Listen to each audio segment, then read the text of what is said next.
Oh no! It didn't break in half!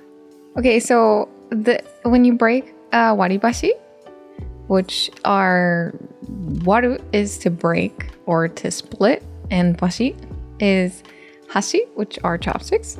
So when you're breaking a waribashi, it's said that you think of one as yourself and the other one as your crush, and then you break it. And if it splits in half, it's a ryomoi, or you have a crush on each other, versus like if one is bigger. So like if I said this is me, I like them, but they don't like me, and then vice versa.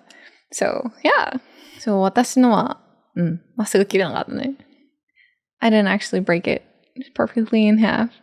But we're talking about ohashi or chopsticks today. But this ohashi that I just broke, I don't actually like the word chopsticks because it sounds kind of gross. I don't know. Caleb and I just don't use the word chopsticks. But ohashi, I'm just going to say that they're ohashi this whole time. Came out of this, which is like a, like a takeout ohashi.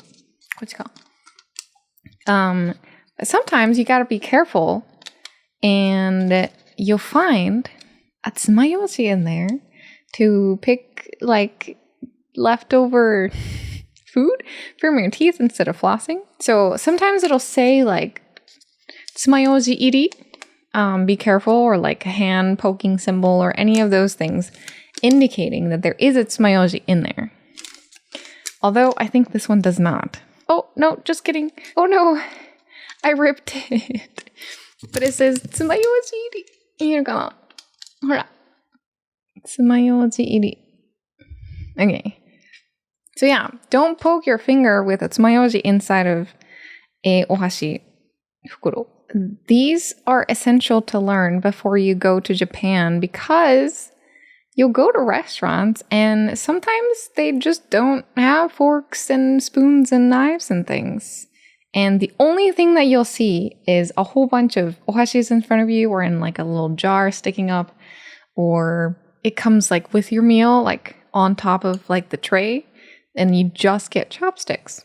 And traveling with a foreigner who does not know how to use ohashi, and then them potentially asking for a knife and a fork or something like that is kind of a...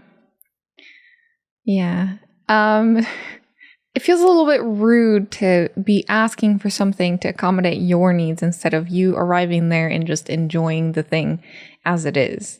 It's like a cultural experience. If you're planning on going to Japan anytime soon and want to experience the culture in the fullest sense, you should probably learn how to use ohashi. This is the proper way to hold them. If you do want to learn how to use them, I'll link it in our show notes as well as probably the YouTube links below. So check that out before you head over to Japan.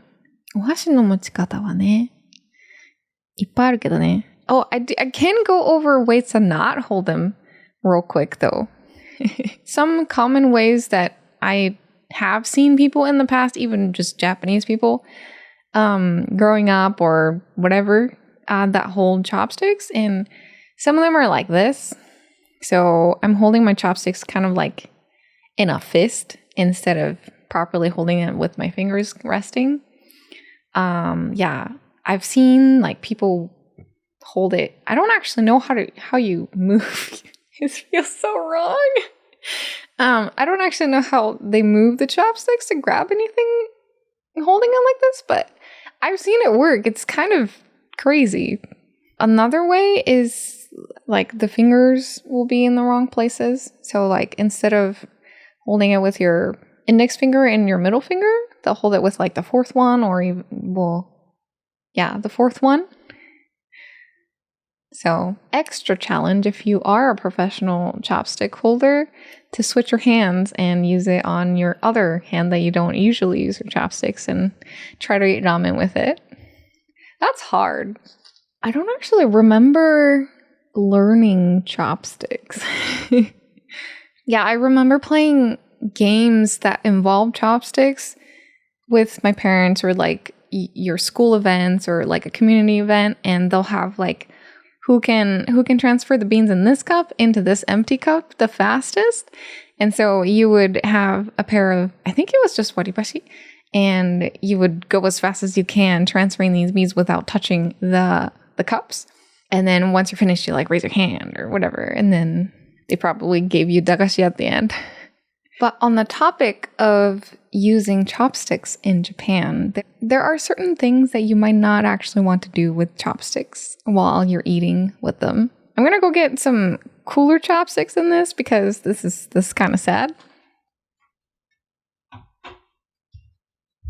Okay.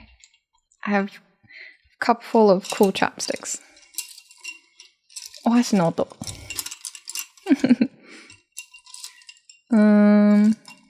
I think these are my favorite. Oh, ペアになってなかった。あれ？これか。じゃん。I think these are actually my favorite chopsticks that are in our house. ね、かっこいいでしょ? Things that might be slightly embarrassing. I'm gonna go over some of these, and you can maybe think of the ways that you might be using your chopsticks and then correct accordingly. I have certainly done some of these, so don't be shy to admit to these faults. Number one bad thing to do with chopsticks that you might already have heard of is like passing food with chopsticks. Like if you're passing food, let's say I have a piece of sashimi that you want and you're like, oh, hand me that sashimi. And I'm like, sure. And then I have the sashimi in this one. And then I hand it over, and then I try to get it with this one. That's please don't do. Passing things between chopsticks is reserved for passing bones that have been burned, like at funerals. Yeah, so don't do that. Don't pass food between chopsticks. Some other common ones might be like that you've heard of is sticking your chopsticks in your rice bowl or whatever that you're eating and leaving them standing. That's also reserved to give to like a butsudan or like people that have passed away and you set out food for them. You do that. A lot of things, traditional things that are reserved for other things might be the huge ones that you have heard of. Some other minor ones that you might have done in the past and just didn't realize that it was kind of a embarrassing way to use your chopsticks is like moving the bowl that the food is in towards you with your chopsticks, like scooting things over to you with your chopsticks. Culturally, in Japan, you might have like a feast in front of you that things are piled onto, like bigger plates with the main dishes, and then you serve yourself some portion of that thing and bring it to you. So there might be bigger dishes in the center of the table, and a thing that you should not do is scoot those plates over closer to you or some of the smaller okazu dishes, and you're too lazy to pick it up or with your hands and bring it to yourself.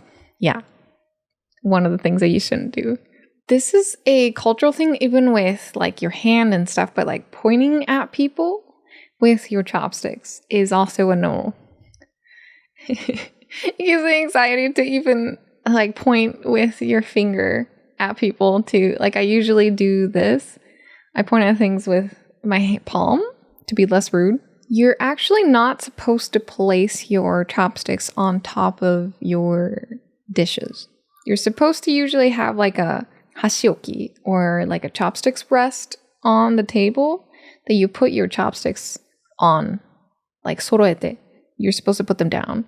So if you can find a ohashioki, you should put your set of chopsticks onto the ohashioki. I actually sometimes do this one too, and I didn't actually know that it was on the list, is when your chopsticks become kind of off like this, and then you use one of your dishes to soroeru, or to make them properly, like, even height. I have done that. Probably recently, instead of, adjusting it with your hands. Soroebashi. So you're not supposed to drop your chopsticks onto plates and make them properly aligned. And then I also often see people holding their chopsticks like closer to the edge, and it's actually harder to pinch things with if you're closer to the edge. Good distance is, I think, like, I don't know, 2/3, or the part that actually has the gara of the chopsticks on them. That's where your hand is supposed to go. It's easier to grab things when your hand's up here. But if you have too short of chopsticks, it's actually kind of hard too. I didn't actually know, but there is a mathematical equation for measuring how long your chopsticks should be. 知りたいでしょ? The magical equation is from the tip of your thumb to the end of your index finger when you're holding it like this, or making like a little L towards the ceiling. This distance apparently is called hitoata. I did not know that until yesterday. Hitoata, length, this, and then times 1.5. So you're going to add half of that length to the length of your hitoata. I'm going to measure mine real quick.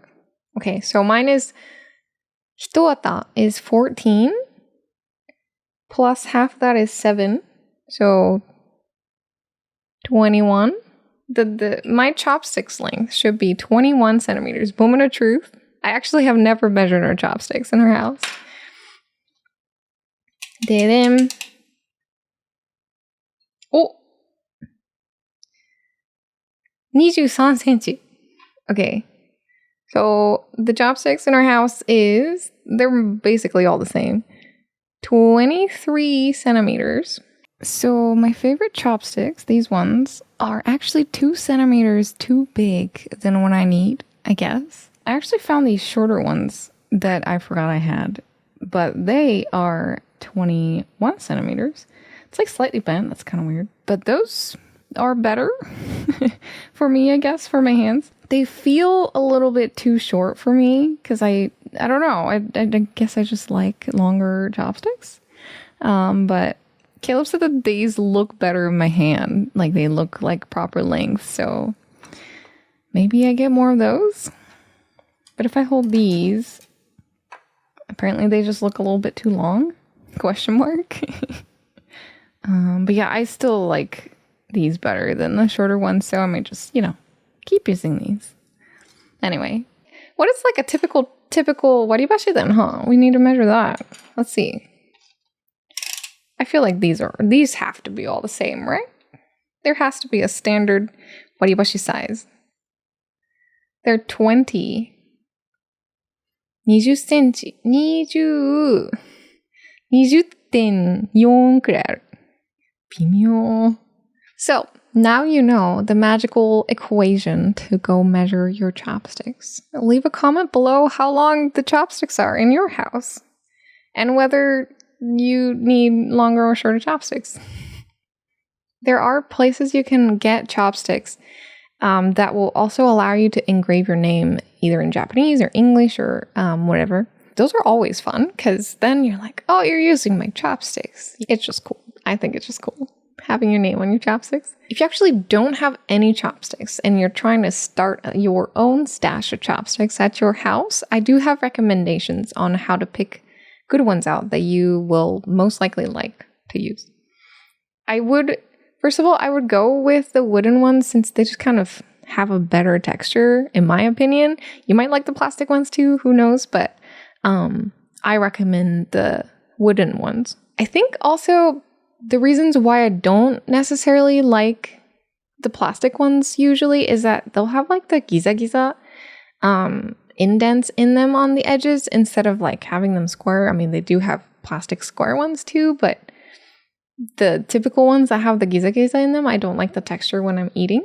And then, so the wooden ones, I don't know if they'll show up. Maybe Ty will do a great job and show us some, but like these ones that we have like zara on the edge, like the last 5 centimeters or so where you're supposed to have the food on the chopsticks will have some zara or like friction coating type thing on the edge, which are not my recommendations. My recommendation is the ones to get square ends so that you can actually grab onto those pesky noodles that keep running away. So yeah, like this one is a dokkakke hexagon ohashi, but the end is actually a square. Square ones are my favorite ones. Sorry, I am not pointing at you with my chopsticks. I think this one also ends in this might be a dokkakke. Yeah. But this one is like thinner at the end, so I think that's why I like this one better than the square one. I got skamazed one time. Okay, so you know how I was showing you these dokkakke ones? You would assume that the end would also be dokkakke or at least square. But no, I bought some of these dokkakke ones one time and they were round. In the end, you can't grab on anything. It was so sad. I'm crying. So yeah, make sure you check the edges of the ohashi and make sure that they are the length that they're supposed to be when you buy them. If you do go to like a yakiniku place or a whole bunch of like main dishes got set out in front of you and you're sharing it with other people, there are different types of ohashi that we'll talk about now that you'll use to take those things like onto your plates versus like the ones that you're personally using to eat your own food. The ones that are in these, the paper waribashis that you might find are called otemoto. They're also ones that you can see the waribashi sticking out of the paper part. Those are called otemoto. Premium obentos or like osechis that you might get delivered to your house might come with a couple sets of yanagibashi, which are waribashi that are premium, but the ends will kind of be sticking out on the end, and the outside is usually white with some pretty patterns, and then the inside is red, and then they're usually rounded instead of like the square kind of cheaper feeling ones, like these ones that we broke at the very beginning. There are also the super long ones that you might see at like hyaki or even in just the chopsticks section that are for cooking. Yeah, they're super long, but you know, if they're longer, the abura or whatever doesn't splash on your hands, or like your hands don't get as hot if it's closer to the pan. I don't actually have any, but I think there are some at Ty's house, which is displayed right here. But you can go to like the obento section of a department store that you can, you know, buy obento boxes, and they'll have like character chopsticks that will have like Pokemon, your favorite Pokemon on them, or like Ghibli, or whatever store that you go to, like that specific character store, like Disney store. They will most likely have chopsticks that have your favorite character on the chopsticks. So look out for those as well. All right. Before we end this episode, I will leave you with the knowledge of how to ask for chopsticks at the konbini store, because you just bought a bowl of Napolitan and they asked you if you wanted this heated up, and you went through the travel lessons of NativShark and you knew what that meant, and you said, "Hai, onegai shimasu." And now it looks like they forgot to give you chopsticks. So you're like, "Oh, give me chopsticks. Ohashi ichizen kudasai." So now you have mastered how to ask for chopsticks.